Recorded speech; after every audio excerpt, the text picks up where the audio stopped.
de directora, ¿no? Del posgrado. Va a tener que usar de todas maneras ese micrófono. No, así no, porque está un poquito. Lo que pasa es que estamos grabando. Okay. Lo estamos transmitiendo por el Facebook, lo van a ver muchas ya, personas. perfecto. Para que todo el mundo lo vea, es abierto. Excelente. Sí, es abierto. Ya.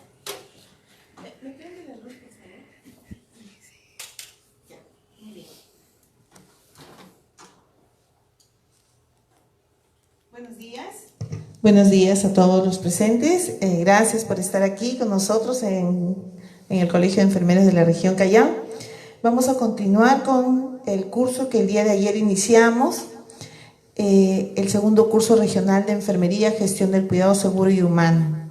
Bueno, entonces para nosotros es un placer contar con la presencia de la magíster Josefa. Ya la conocemos, siempre que la invitamos está con nosotros y le agradecemos por eso, por la confianza que ella tiene de compartir su conocimiento con todos nosotros. Bueno, el día de hoy ella nos va a tocar dos temas muy importantes, como es cuidado especializado en pacientes con hemorragia obstétrica y también cuidado especializado de la enfermera en la paciente con complicaciones obstétricas. Vamos a recibir con fuertes aplausos a la magíster Josefa Vázquez Ceballos.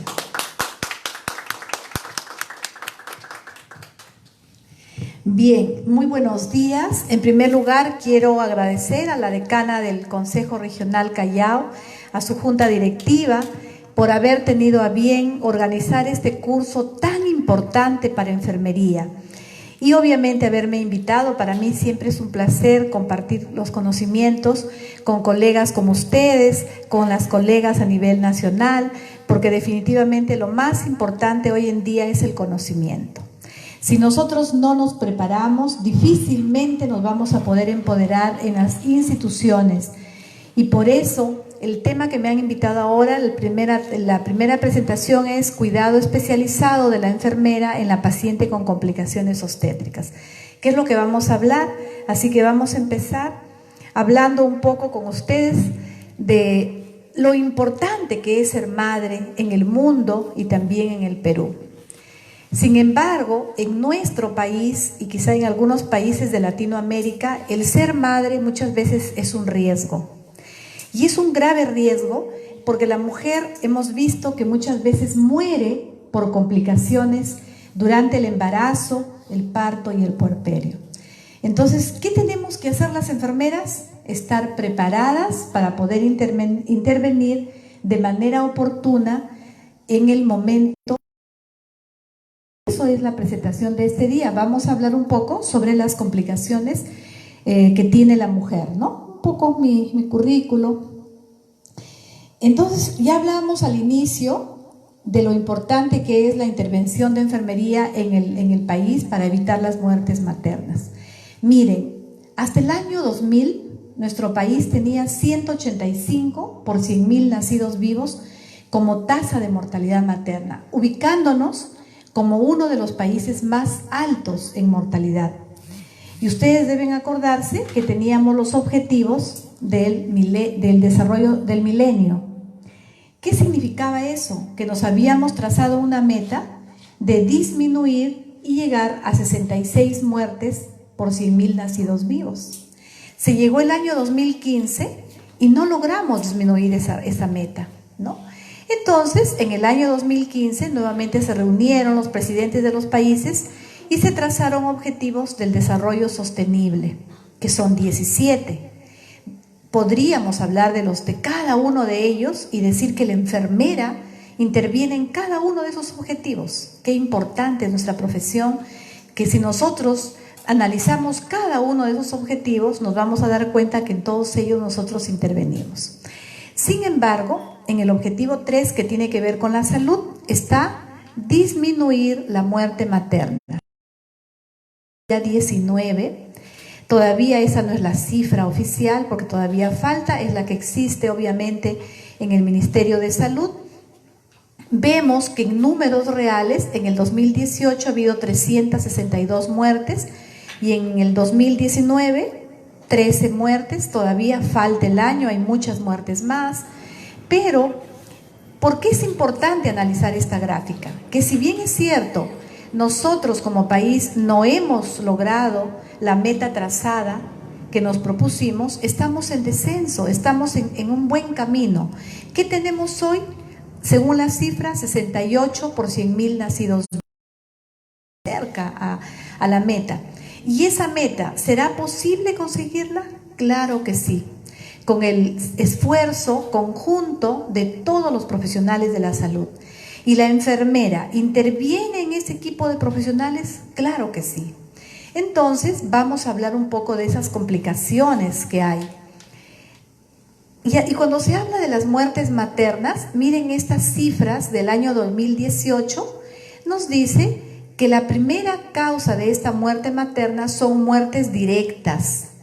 ¿Qué significa estas muertes directas pintadas con color rojo? Son todas las complicaciones justamente producto del embarazo, del parto y del puerperio. Mientras que las otras, las muertes indirectas, pintadas de color azul, es aquella muerte que se deriva de una enfermedad que apareció antes del embarazo, ¿no? Y que no fue debido a causas obstétricas. Y finalmente las muertes accidentales de color amarillo, relacionadas, que no tienen ninguna relación con el embarazo, parto, puerperio. En resumen, ¿por qué mueren las mujeres? Por complicaciones obstétricas. ¿Que son evitables? Son evitables. Y por eso nos tenemos que preparar para intervenir. Dentro de las muertes maternas, miren, 78 muertes maternas, Sierra 69, 77 en la selva, que hacen un total de 226 en el año 2019, en lo que va del 2019, porque todavía no ha terminado, ¿no? ¿Cuáles son las causas de la muerte materna? Las mujeres mueren por tres grandes causas: por complicaciones hemorrágicas, por trastornos hipertensivos y además por sepsis. Pero dentro de ellas, las hemorragias ocupan el primer lugar, que es la segunda presentación que vamos a hablar. Entonces, resumiendo, las grandes complicaciones obstétricas de las mujeres, tanto en el embarazo, tanto en el parto y en el puerperio, corresponden en primer término a las hemorragias, que es el siguiente tema que vamos a hablar. En segundo lugar, los trastornos hipertensivos y en tercer lugar, la sepsis. Hablar de cada una de ellas definitivamente es muy importante, pero el tiempo no nos alcanza. Vamos a tocar el segundo, que son los trastornos hipertensivos. ¿Por qué vamos a hablar de los trastornos hipertensivos? En primer lugar, porque es la segunda causa de muerte materna en nuestro país. Además, porque es la enfermera con el equipo médico que interviene en todas las complicaciones obstétricas. Nosotras estamos preparadas desde el pregrado, tenemos especialidad de enfermeras intensivistas, enfermeras en materno-infantil, enfermeras en ginecobstetricia, enfermeras en emergencia, en UCI, que nos permiten hacer el mejor abordaje a las pacientes que tienen complicaciones por trastornos hipertensivos. Vamos a ver un poco qué nos dicen las estadísticas en el mundo. Miren, en Latinoamérica y el Caribe es la causa que corresponde al 25.7% de las muertes maternas. En Estados Unidos su incidencia ha aumentado en un 25% estos últimos años. Lo cierto es que a escala mundial, cada año los trastornos hipertensivos durante el embarazo representan unas 50.000 muertes maternas.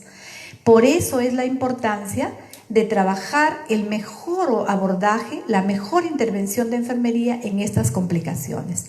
En el mundo, esta complicación representa de 3 a 22% de los embarazos. ¿Cómo estamos en el Perú? Su incidencia fluctúa entre 10 y 15%. Hay mayor incidencia en la costa que en la sierra y hay una mortalidad mayor en la sierra que en la costa. La segunda causa de muerte en el Perú es trastornos hipertensivos, como ya vimos, con un 32%. De los trastornos hipertensivos, ustedes saben que hay factores de riesgo, hay una fisiopatología de la enfermedad, pero la causa en sí todavía tiene una etiología desconocida. Dentro de la fisiopatología, lo que resaltamos es que es una enfermedad, en primer lugar, de causa desconocida. Pero siendo causa desconocida aún, se le atribuye a una disfunción endotelial producto de una implantación inadecuada del blastocisto, que es la que va a desencadenar una serie de sintomatologías en la mujer. Producto de esta disfunción endotelial, hay alteraciones en la placentación y en el flujo sanguíneo. Por eso es que una mujer que tiene una preeclampsia tiene una hipoperfusión tisular, le llega poca sangre a los órganos y los tejidos de la mujer y obviamente también al bebé. Hay un desbalance de sustancias angiogénicas, antiangiogénicas, que son justamente las que producen trastornos de coagulación también. Y otro aspecto importante en la fisiopatología se atribuye a causas genéticas.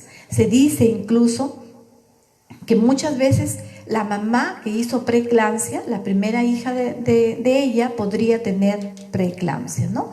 Es la enfermedad de las teorías, a causas inflamatorias, a causas inmunológicas, que van a producir justamente que el endometrio se mantiene con vasodilatación y vasoconstricción. Al producto de esa vasodilatación y esa vasoconstricción hay hipoperfusión, ya les decía que le llega poca sangre a los órganos, a los tejidos. Hay alteraciones de la coagulación generalizada produciendo un estrés oxidativo.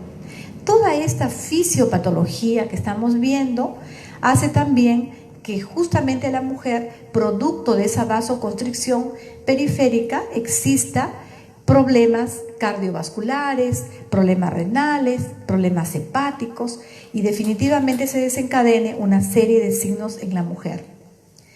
Entonces, ya diferenciando estos trastornos hipertensivos, ¿cómo los clasifican? Primero, en hipertensión gestacional, aquella hipertensión producto del embarazo, que es transitoria, ¿no? Luego tenemos la preeclampsia, que se clasifica en preeclampsia sin criterios de severidad y con criterios, y la hipertensión. Y finalmente, una complicación de la preeclampsia severa es la eclampsia y el síndrome de Gell. Vamos a analizarlos de ellos.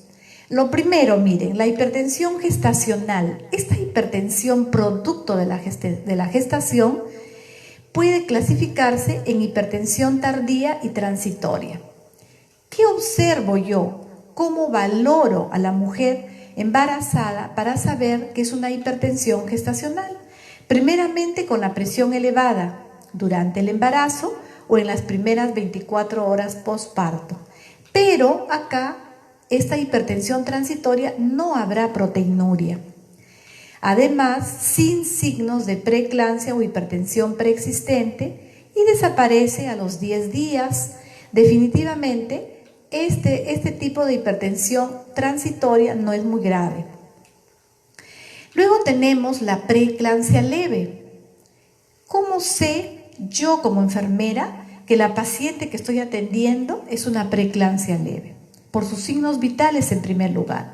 Una presión arterial mayor a 140 pero menor de 160. Una diastólica mayor a 90 pero menor a 110.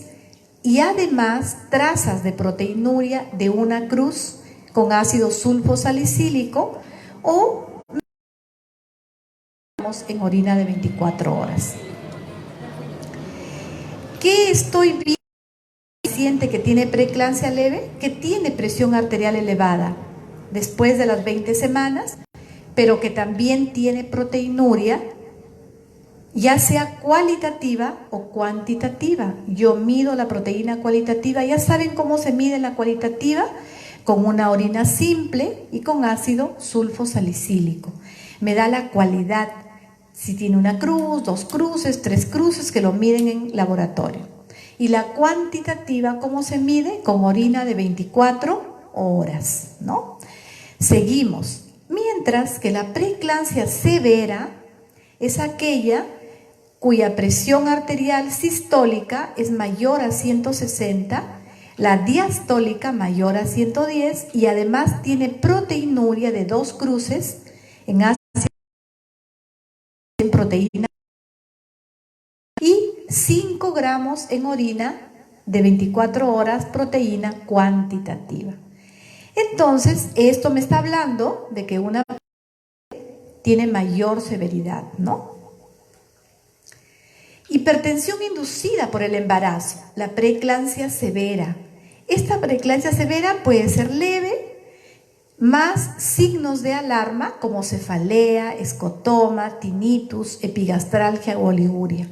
Toda esta sintomatología me hace pensar que podría ser,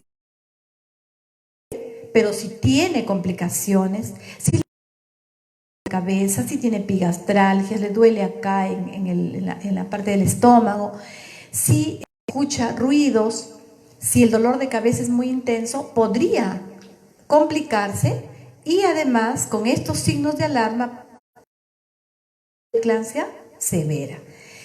¿Quién tiene que evaluar eso? Nosotras, las enfermeras que monitorizamos las 24 horas del día a la paciente. Dentro de la preeclampsia, en la hipertensión inducida por el embarazo tenemos una gran complicación que es la eclampsia. ¿La eclampsia por sí sola podrá existir? No. Existe como complicación de la preeclampsia severa. ¿Qué cosa es la eclampsia? Es la presencia de convulsiones tónico-clónicas. Existen algunos elementos de gravedad para la preeclampsia y eclampsia, últimamente publicados en justamente los trastornos hipertensivos. ¿Cuáles son esos elementos de gravedad? Hipertensión arterial,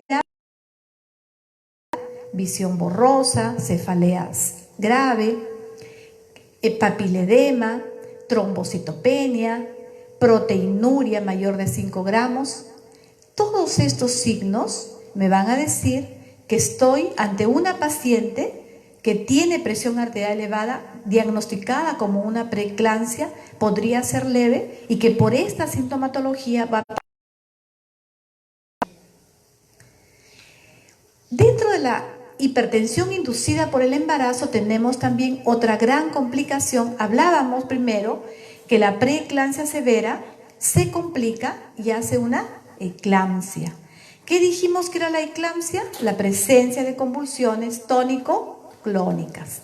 Otra gran complicación es el GEL, síndrome. El síndrome de acróstico de GEL significa hemólisis, enzimas hepáticas elevadas y plaquetopenia. Aquellas pacientes cuyo producto de una complicación hipertensiva en el embarazo, que tiene proteinuria, tiene presión elevada, se complica y hace hemólisis, suben las enzimas hepáticas y bajan las plaquetas. Entonces estamos en un cuadro de una gestante que tiene GEL y que definitivamente necesita una intervención oportuna, integral, de enfermería y de todo el equipo médico. Porque si no se interviene de manera oportuna, esta paciente se va a complicar y va a hacer un CID, una coagulación intravascular diseminada y podría fallecer. Hipertensión crónica con preeclampsia, miren, es hipertensa crónica y además tiene preeclampsia.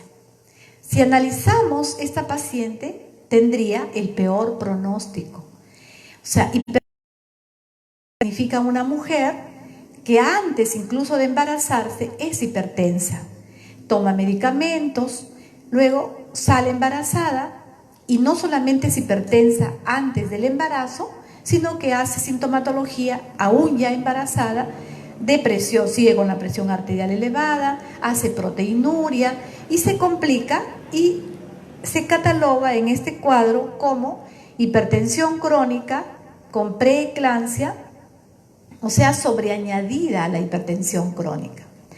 ¿Qué voy a ver yo como enfermera en esta paciente? hipertensión arterial mayor o igual a 140, está presente y se puede observar antes del embarazo. Ya les decía que el paciente incluso antes del embarazo toma medicamentos, se medica porque es hipertensa. Se diagnostica, persiste después de las 42 horas. Incluso hay un incremento de presión arterial sistólica mayor a 30 o presión arterial diastólica mayor a 15, unido a proteinuria y a edema. Entonces, miren, toda esta sintomatología, ¿nosotras lo vemos en la práctica? Claro que sí. Nosotros trabajamos con pacientes con trastornos hipertensivos que necesitan una monitorización hemodinámica las 24 horas del día para poder evitar, por ejemplo, que una paciente con preeclampsia severa se complique y haga una eclampsia. Estos son los nuevos conceptos. Cuando inicié la presentación les dije, porque hace unos años atrás, para poder diagnosticar, por ejemplo, preeclampsia severa, tenía que cumplir 3 criterios: hipertensión después del embarazo, proteinuria, ¿no? Si no tenía hipertensión después de las 20 semanas y además proteinuria, no podía decir que es una preeclampsia severa. Hoy en día estos nuevos conceptos nos dicen que puede ser una paciente que no tenga proteinuria o que tenga trazas de proteinuria, pero que tenga signos de severidad, ¿no? Que tenga cefalea, escotoma, visión borrosa, que le esté bajando las plaquetas. Entonces estoy ante una paciente con preeclampsia severa con signos de severidad. ¿Cuáles son estos criterios de diagnóstico de preeclampsia en ausencia de proteína? Lo que estábamos hablando. Aquella mujer que tiene presión arterial mayor de 160 con 110, que tiene plaquetopenia menor a 100, a 100.000, aumento de enzimas hepáticas, las transaminasas, insuficiencia renal, la creatinina mayor a 1.1, que hace edema pulmonar o que tiene disturbios cerebrales o visuales, dolor en epigastrio o hipocondrio derecho. Cualquiera de estos signos me pueden decir o aunan el diagnóstico de preeclampsia severa en ausencia de proteinuria, porque yo les decía que hace unos años atrás, si no tenía proteína, no era preeclampsia. Hoy se sabe que puede tener, aún no teniendo proteinuria, cualquiera de estos signos que me hablan que la paciente está en riesgo, que se está complicando y que necesita ser catalogada como preeclampsia y tratada como tal. Entonces, la definición de preeclampsia se considera la gestante de más de 20 semanas de gestación de hipertensión arterial. Presión arterial sistólica mayor a 140 o diastólica mayor a 90 en 2 oportunidades, medidos al menos con 4 entre cada toma. ¿Por qué se considera arterial en la institución, en un hospital? Y porque está tensa, está estresada, tiene presión alta. Le dejo reposar, le vuelvo a tomar la presión y no tiene presión alta. Entonces, eso es uno de los criterios. Además de la presión sistólica mayor a 160 y la diastólica mayor a 110, la hipertensión debe ser confirmada dentro de un corto tiempo, que son 15 minutos, usando, miren, el mismo, pero cumple con todos estos criterios de severidad también, está dentro de ese diagnóstico de preeclampsia severa y que necesita una intervención oportuna. ¿Cómo clasificamos la preeclampsia sin criterios de severidad y con criterios? Miren, sin criterios de severidad, presión arterial sistólica menor a 160 y diastólica menor a 110. Se le mide la proteína, ya les dije que hay 2 tipos, la proteína cualitativa y la cuantitativa. Y dentro de la cuantitativa es medirle la orina de 24 horas. Por ejemplo, inicio hoy a las 9 de la mañana hasta mañana a las 9 de la mañana. Y la cualitativa, simplemente con una muestra de orina simple, se le mide a través con ácido sulfosalicílico y se va a medir la orina, la turbidez de la diuresis. Eso me va a dar una proteína cualitativa con ácido sulfosalicílico de 1 cruz o de 2 y una cuantitativa de 300 miligramos. Pero acá, como miren, preeclampsia sin criterios de severidad, tiene presión alta, pero no tiene compromiso de ningún órgano. En cambio, en la preeclampsia con criterios de severidad, tiene una presión arterial sistólica mayor a 160, diastólica mayor a 110, pero acá ya tiene deterioro de la función hepática. Se le mide sus transaminasas glutámica o sal acética o la glutámica pirúvica y me encuentro mayor o igual a 70 unidades por decilitro.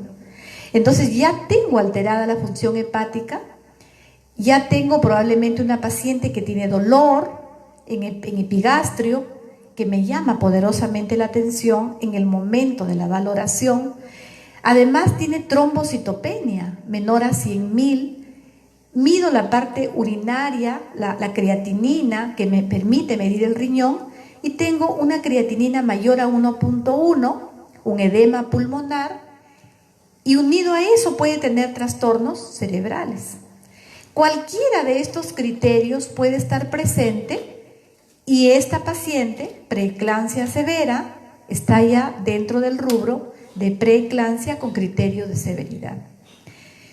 Esta clasificación es importante, es muy importante, porque eso permite a la enfermera valorar la severidad del cuadro, saber que la paciente a quien está brindando toda la atención directa está mejorando, está empeorando, qué tan complejo es su situación para poder brindar de manera oportuna todos los cuidados y evitar que se siga complicando. La eclampsia ya hablamos, que es la presencia de convulsiones tónico-clónicas, producto de una complicación de la preeclampsia severa. Y ya sabemos cómo intervenir, lo vamos a ver luego en el caso de una convulsión. ¿Qué exámenes auxiliares se van a pedir?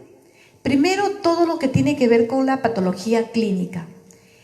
Hemograma, perfil de coagulación, perfil hepático, examen de orina, perfil renal y además de exámenes de bienestar fetal como monitoreo electrónico y exámenes de imágenes. Obviamente el médico lo solicita estos exámenes y nosotros tenemos que efectivizar esos exámenes, pero además tratar de interpretarlos porque nosotros conocemos la severidad de esta patología y tenemos que de la manera más oportuna poder interpretar esos exámenes para poder informar también al médico y tomar las medidas pertinentes. Entonces, en este flujograma nos demuestra de manera esquemática qué tenemos que hacer nosotros frente a una paciente con trastornos hipertensivos. En la enfermedad hipertensiva del embarazo, lo primero que tenemos que hacer es evaluar. ¿Qué tenemos que evaluar? La presión arterial, los reflejos, la diuresis, los latidos cardíacos y de manera integral el perfil de coagulación, el perfil renal, el perfil hepático. ¿Cómo lo voy a evaluar? Con los exámenes de laboratorio. ¿Cómo voy a monitorizar la presión arterial? Tomando la presión arterial, si estoy en una institución de alto nivel de capacidad resolutiva, con un monitor, y si no, manualmente, pero yo tengo que tener una presión real. Luego, los medicamentos que se usan, obviamente es para evitar la convulsión, el sulfato de magnesio, que vamos a ver luego cómo se prepara, el metildopa o el nifedipino. Si la paciente llegara a convulsionar, las medidas de soporte serán una vía aérea permeable, tratar la hipertensión, colocar tubo de Mayo, ver la parte de oxigenoterapia de la paciente. Si la paciente no convulsiona, se aplica el protocolo a través de las guías nacionales, se maneja la presión arterial sistólica y diastólica y obviamente se ve la maduración fetal y se pasa a la paciente a sala de operaciones. Vamos a ver qué hacer nosotros como enfermera en cada situación. En la preeclampsia leve, ¿cómo sería el manejo? Ambulatorio, la paciente puede estar en su casa, acudir todas las semanas a las instituciones de salud para que sea controlada no solamente la presión arterial, sino también su perfil hepático, su perfil hematológico, ¿no? En caso severa, el paciente se hospitaliza. ¿Qué tenemos como enfermera? Primero se hidrata con cloruro de sodio y además se administra sulfato de magnesio según protocolo. ¿Qué me dice el protocolo del sulfato de magnesio? Yo debo administrar 4 gramos de sulfato como dosis de ataque y 1 gramo por hora por 24 horas. Como hipotensor, yo voy a usar el alfa-metildopa o Aldomet y en caso que no le baje la presión, el nifedipino. ¿Por qué no se usa otros antihipertensivos? Porque atraviesan la barrera placentaria y provocan complicaciones en el bebé. Si la presión arterial es mayor a 160 con 110, usar nifedipino, que también es un antihipertensivo de acción más rápida, ¿no? Como medidas generales, debo asegurar una vía aérea permeable, debo hidratar, ya les dije, de preferencia que tenga 2 vías o 3, por una vía le paso cloruro, por otra vía endovenosa administro el protocolo de sulfato. El abordaje de las vías debe ser con un catéter de grueso calibre. ¿Por qué? Porque muchas veces estas pacientes se siguen complicando y hacen una complicación llamada gel. Entonces voy a necesitar administrarle no solamente fluidos, sino hemoderivados sanguíneos. Y mientras más abordajes de grueso calibre tenga, será más fácil recuperar de la manera más precoz a la paciente, ¿no? También debo colocarle una sonda vesical, ¿no? Para poder medir el gasto urinario por hora, saber cómo va la paciente en el momento que voy monitorizando. Estoy monitorizando la parte cardiovascular a través de los controles de funciones vitales. Estoy monitorizando cómo va la función renal, cómo va la paciente, le estoy pasando tanto de cloruro, voy a ver qué características tiene la diuresis. Es una diuresis colúrica, hematúrica, está orinando dentro del rango normal o está haciendo liguria. Y obviamente debo administrarle oxígeno. Hablando un poco de la prevención de las convulsiones, ustedes saben que en el Perú y en el mundo el medicamento usado de elección es el sulfato de magnesio. El sulfato de magnesio es un anticonvulsivante. Estas son las ampollas de sulfato de magnesio que lo ven acá. ¿Por qué he considerado 5 ampollas? Porque estas ampollas que la ven acá se usa como protocolo. Un poco hablando del sulfato, cada ampolla de sulfato que ven acá tiene 2 gramos de sulfato, pero en volumen tiene 10 mililitros. La ampolla tiene 2 gramos y yo abro 5 ampollas, ¿cuántos gramos tendré? 10 gramos, ¿no es cierto? En estas 5 ampollas, abriéndolas, tengo 10 gramos. Pero si cada ampolla tiene 10 centímetros o 10 mililitros, voy a tener estas 5 ampollas en volumen 50 centímetros. Porque miren, cada ampolla tiene 10 centímetros, voy cargando en mi volutrol, 10, 20, 30, 40, 50, me hacen 10 gramos. Luego que he cargado en este volutrol 50 centímetros con el sulfato, agrego 50 centímetros de cloruro. En este volutrol o en una bureta, donde, según la capacidad resolutiva, voy a tener en 100 centímetros 10 gramos.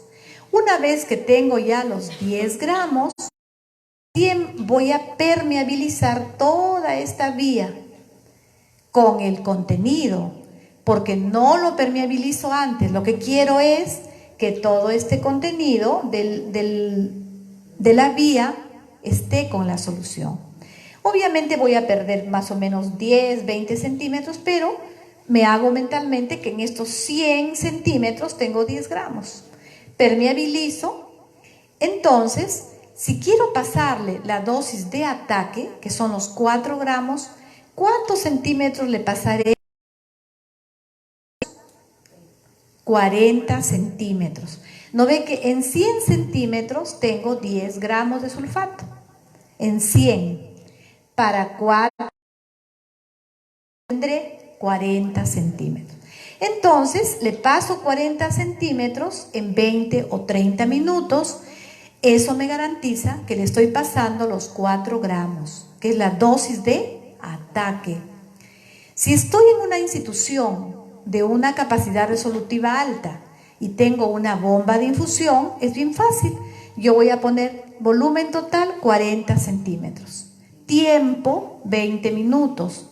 Y la misma bomba me va a asumir el gotaje. Cuando llegue los 20 minutos, la bomba va a timbrar, va a sonar y yo hago nuevamente la programación para el gramo por hora. Si estoy en un centro de salud y necesito derivar a mi paciente, la paciente está con presión muy alta, temo a que convulsione, el trabajo es en equipo, es todo un equipo, no trabaja la enfermera sola, ni tampoco el médico solo, ni la obstetriz sola. Entonces trabajamos en equipo, yo administro una vía de grueso calibre el sulfato de magnesio, rotulo bien la fecha, la hora, la dilución, le paso los 4 gramos y luego se deriva la paciente, ¿no? Con 1 gramo por hora por 24 horas. Pero estábamos hablando, recién hemos pasado los 4 gramos. Entonces, lo que me queda, yo voy a pasar a 10 mililitros por hora. Igual, si estoy con una bomba, yo voy a colocar 10 mililitros por hora y la bomba va a permitirme el gotaje, ¿no? Pero si no, yo voy a tratar de ir controlando a través con mi reloj que me pase los 10 microgotas por hora, que más o menos sale como 120 microgotas, ¿no? Entonces, esta preparación que yo hice de 5 ampollas de sulfato, ¿no? Y que en el Volutrol me dio 10 gramos y luego ya estoy pasando 1 gramo por hora, lo voy a tener que hacer por 24 horas. ¿Qué significa? Que la paciente tiene que recibir este tratamiento por 24 horas. Si empecé 9 de la mañana, hasta las 9 de la mañana del día siguiente. No es que ya la paciente mejoró o la operaron, viene posoperada y ya no va a recibir el sulfato. La paciente tiene que seguir recibiendo su sulfato por 24 horas. ¿Quién es el indicado de indicar el sulfato? ¿Quién es la indicada en ¿Quién sabe cómo dividir el sulfato? La enfermera. Acá, bueno, algunos aspectos que me hablan del manejo de la convulsión en casos muy extremos, que si esté en un caso delicado, una paciente esté en un primer nivel de atención, no se le puede hacer el abordaje endovenoso, la paciente está convulsionando, se puede poner sulfato intramuscular, ¿no? Los 4 gramos, en una nalga 2, en la que sea una emergencia, pero el tratamiento, como ustedes ven, es endovenoso. Este es un cuadrito que me habla de la hipertensión durante el embarazo, en el caso de preeclampsia leve, preeclampsia severa, eclampsia y gel, hay definitivamente proteínas en orina, hay presión arterial mayor a 140 y obviamente la idea es terminar la gestación. Porque el tratamiento de la preeclampsia severa es culminar el embarazo. De lo contrario, si seguimos monitorizando a la paciente, lo que va a pasar es que va a seguir complicándose. Y si tenía, por ejemplo, 150.000 de plaquetas, va a tener luego 100.000 y va a tener 80.000. Entonces, la severidad del cuadro me dice que definitivamente el médico es quien va a determinar la intervención de la gestación, la culminación. Hipertensión arterial crónica, la paciente tiene presión alta, pero no tiene proteinuria. Y la hipertensión arterial crónica más preeclampsia, en esos casos hay hipertensión y también proteinuria. Y la hipertensión gestacional más hipertensión tardía y transitoria, hay hipertensión, no hay proteinuria. En todos estos casos, el tratamiento de elección es culminar el embarazo. Nosotras como enfermeras, ¿qué tenemos que hacer? La paciente debe tener unas vías de grueso calibre, un buen abordaje, debemos administrar correctamente el sulfato de magnesio, administrar el Aldomet, preparar, hacer toda la preparación preoperatoria según protocolo, porque esa es nuestra responsabilidad. El consentimiento informado y que pase correctamente a sala de operaciones. Eso es un poco de la presión arterial media. Importancia porque a veces nosotros queremos valorar esta presión, que no es otra cosa que el resultado de la relación entre el gasto cardíaco y la resistencia vascular sistémica. Esta presión arterial media sirve también para medir el flujo de sangre a órganos vitales. Como al inicio hemos hablado en la fisiopatología, que en este caso de la preeclampsia severa hay una hipoperfusión tisular, le llega poca sangre a los órganos terminales, es necesario medir esta presión arterial media. Y obviamente los valores patológicos, 85 a 90 en el segundo trimestre, me habla de una presión patológica, mayor a 106 en el tercer trimestre o en el parto y puerperio. ¿Quién hace la medida de la presión arterial media? Nosotras como enfermeras, ¿no? La proteinuria en gestación. En el embarazo, la proteinuria está presente en más de 300 miligramos de proteínas, en orina de 24 horas. En muestras aleatorias puede no ser concluyente e incluso se ha valorado que la proteinuria puede manifestarse en forma variable en el día y en algunos pacientes hasta con ritmo cardíaco circadiano. Entonces, que si tenemos una paciente hospitalizada, no solamente se le mida la proteinuria, sino también una proteinuria que me va a permitir medir de manera exacta la cantidad de proteína. Acá tenemos un poco las figuras de cómo se ve una proteína en orina, ¿no? Transparente si no hay proteína, un poquito turbia, una cruz, ya presente la proteína, incluso proteína masiva, si vemos al final un poco que se está precipitando. Esa es la vista de la proteína en orina cualitativa cuando se mide con ácido sulfosalicílico. Bueno, acá tenemos un poco el porcentaje. Una cruz cuando hay más o menos 50 miligramos por 100 centímetros, ligera turbidez. 2 cruces, 200 miligramos, 3 cruces, 500, 4 cruces, 1000. Un poco el panorama, cómo se mide o cómo valora el personal de laboratorio la proteína de acuerdo a las características, ¿no? Preeclampsia y eclampsia. El edema no está asociado a la preeclampsia. ¿Por qué no se asocia el edema a la preeclampsia?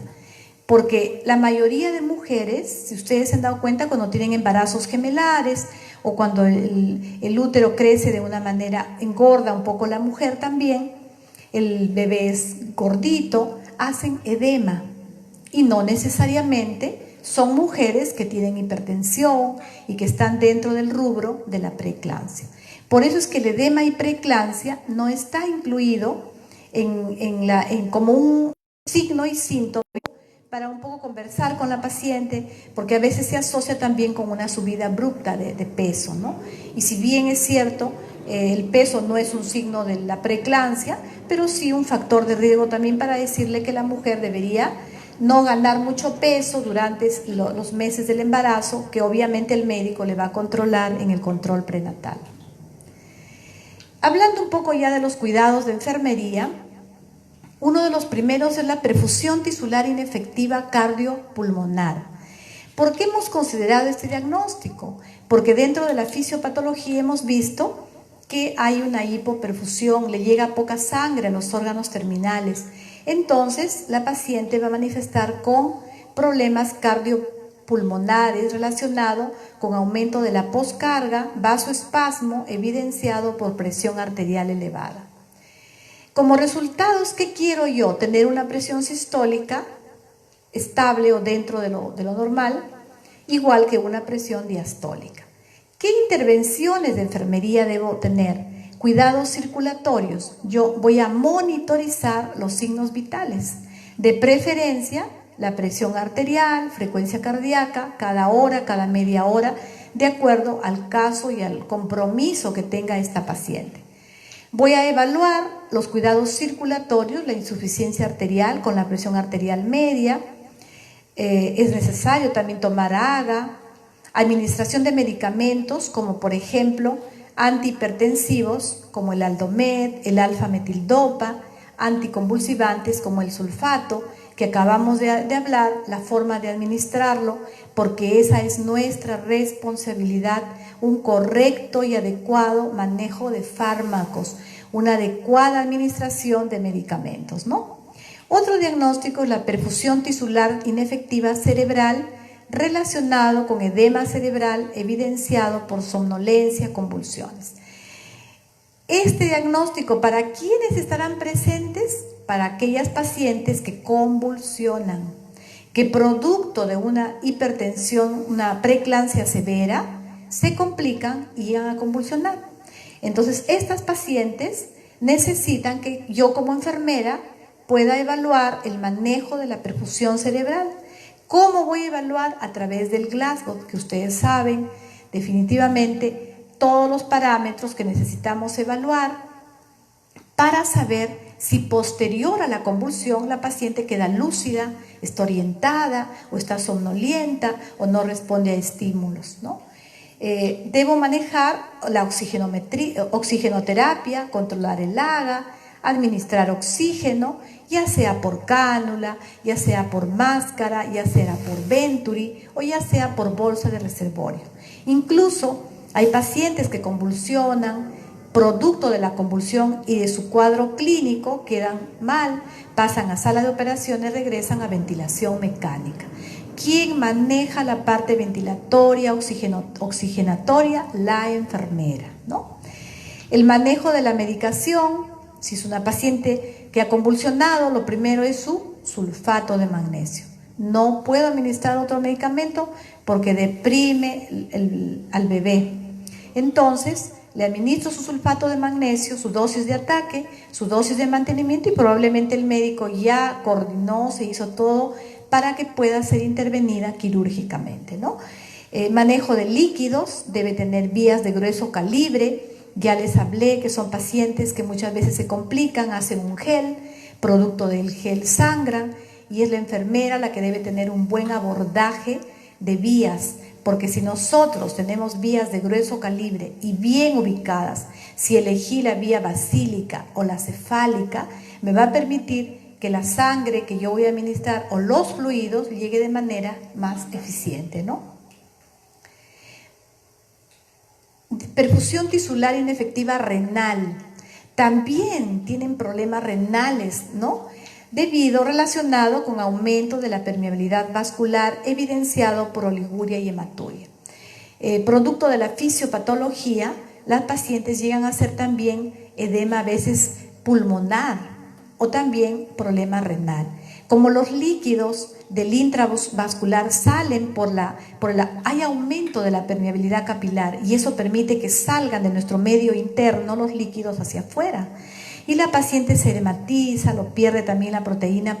La paciente puede estar muy delicada, se le administra muchos fluidos, muchos líquidos, pero no siempre son suficientes. Hay que seguir monitorizando la parte renal.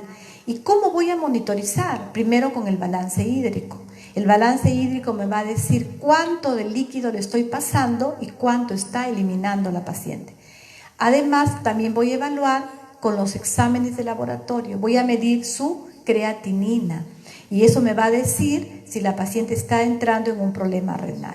Voy a medir la cantidad de diuresis horaria, pero no solo el volumen, sino también las características. ¿Qué características tiene la diuresis? ¿Está hematúrica? ¿No? ¿Está colúrica? Eso me va a permitir saber, unido con los exámenes de laboratorio, si la paciente tiene disminución de gasto cardíaco. Aquellas pacientes que sangran, aquellas pacientes que llegan a hacer gel, que producto del gel tienen hemólisis, ¿no? Plaquetopenia. Son pacientes que pasan a sala de operaciones, se complican, hacen muchas veces ya posoperadas un hemoperitoneo, vuelven a pasar a sala de operaciones, incluso, no lo hemos hablado, pero una gran complicación de los trastornos hipertensivos es la rotura hepática, que es una complicación también severa, que la paciente tiene que estar en cuidados intensivos. ¿Quiénes estamos en las unidades críticas? Las enfermeras. Nosotros tenemos las competencias, tenemos los conocimientos desde el pregrado para poder intervenir. Entonces, en la disminución del gasto cardíaco, definitivamente hay que evaluar el manejo del shock. Es una paciente que está probablemente chocada, hay que evaluar cuidados cardíacos, monitorización hemodinámica, oxigenoterapia, porque es una paciente que va a empezar a desaturar, va a consumir mucho volumen, va a tener un problema marcado de oxigenoterapia. Monitorización de signos vitales, hay que monitorizar líquidos y obviamente toda la parte hemodinámica. Entonces, como ustedes verán, hemos hablado de manera un poco ordenada la clasificación de los trastornos hipertensivos para tener en cuenta cuáles son los criterios que yo como enfermera debo tener si estoy frente a una paciente que tiene hipertensión arterial.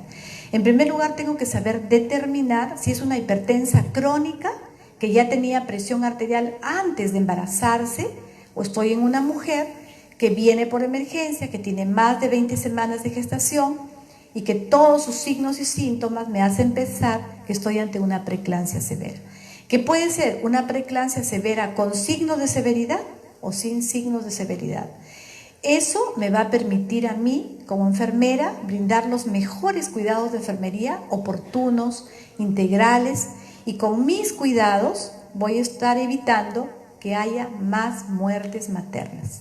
Nosotros en el hospital, en el Instituto Nacional Materno Perinatal, tenemos unidad de cuidados intensivos, donde a diario recibimos pacientes que nos llegan de diferentes departamentos del país o algunos de Lima, de unidades de menor complejidad, que vienen ya manejadas con trastornos hipertensivos. Muchas de ellas han hecho gel o están en un estado crítico que definitivamente necesitan un cuidado integral y especializado, ¿no? Entonces, para este tipo de pacientes nos tenemos que preparar, porque si nosotros estamos muy capacitadas, tenemos las competencias necesarias para ese abordaje, estoy segura que el número de muertes maternas por esta complicación va a disminuir.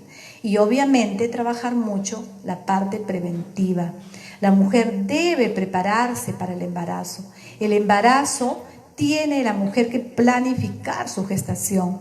Incluso 3 meses antes del embarazo debería empezar a nutrirse bien, hacerse todo un control de exámenes de laboratorio para saber que está en óptimas condiciones de poder embarazarse, y ya embarazada tener un buen control prenatal por el especialista que le permita identificar a tiempo complicaciones, ¿no? Muchísimas gracias. Si tienen alguna pregunta.